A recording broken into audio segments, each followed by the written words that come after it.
नमस्कार दोस्तों, आज के हमारे इस वीडियो में हम आपके लिए करवा चौथ व्रत की पौराणिक कथा लेकर आए हैं।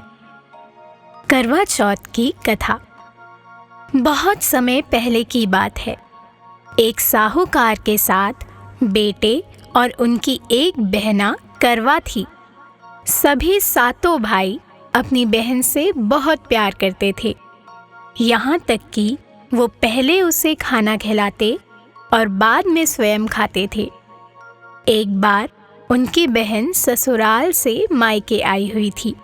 शाम को जब भाई अपना व्यापार व्यवसाय बंद कर घर आए तो देखा उनकी बहन बहुत व्याकुल थी।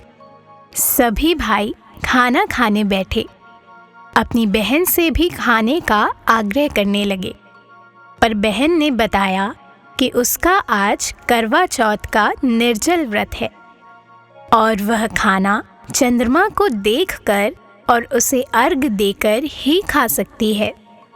चूँकि चंद्रमा अभी तक नहीं निकला है, इसीलिए वो भूख प्यास से व्याकुल हो उठी।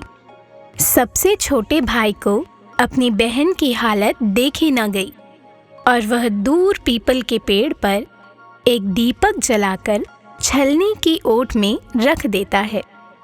दूर से देखने पर ऐसा प्रतीत होता है जैसे चतुर्थी का चांद उदित हो रहा हो। इसके बाद भाई बहन को बताता है, चांद निकल आया, तुम अर्घ देने के बाद भोजन कर सकती हो। बहन खुशी के मारे सीढ़ियों पर चढ़कर चांद को देखती है और उसे अर्घ देकर खाना खाने बैठ जाती है। वह पहला टुकड़ा मुंह में डालती है तो उसे छींक आ जाती है और दूसरा टुकड़ा डालती है तो उसमें बाल आ जाता है। जैसे ही तीसरा टुकड़ा मुंह में डालने की कोशिश करती है तो वह उसके पति की मृत्यु का समाचार उसे मिलता है। वह बौखला जाती है। उसकी भाभी उसे सच्चाई से अवगत कराती है कि उसके साथ ऐसा क्यों हुआ। करवा चौथ का व्रत गलत तरीके से टूटने के कारण देवता उससे नाराज हो गए हैं और उन्होंने ऐसा किया।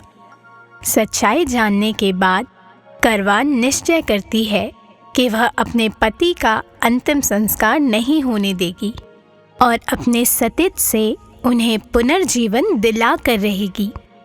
वो पूरे 1 साल तक अपने पति के शव के पास बैठी रहती है और उसकी देखभाल करती है। उसके ऊपर उगने वाली सुई नुमा घास को वह एकत्रित करती जाती है। 1 साल बाद फिर करवा चौथ का दिन आता है। उसकी सभी भाभियां करवा चौथ का व्रत रखती हैं। जब भाभी आशीर्वाद लेने जाती है तो वह प्रत्येक भाभी से यम सुई ले लो, बी सुई दे दो, मुझे भी अपने जैसी सुहागन बना दो, ऐसा आग्रह करती है। लेकिन हर बार भाभी उसे अगली भाभी से आग्रह कर चली जाती है। इस प्रकार जब छठे नंबर की भाभी आती है तो करवा उससे भी यही बात दोहराती है। यह भाभी उसे बताती है कि चूंकि सबसे छोटे भाई की वजह से उसका व्रत टूटा था, उसकी पत्नी में ही शक्ति है कि वह तुम्हारे पति को जीवित कर सकती है। जब वह आए तुम उसे पकड़ लेना। जब तक तुम्हारे पति को जिंदा नहीं कर दे उसे मत छोड़ना।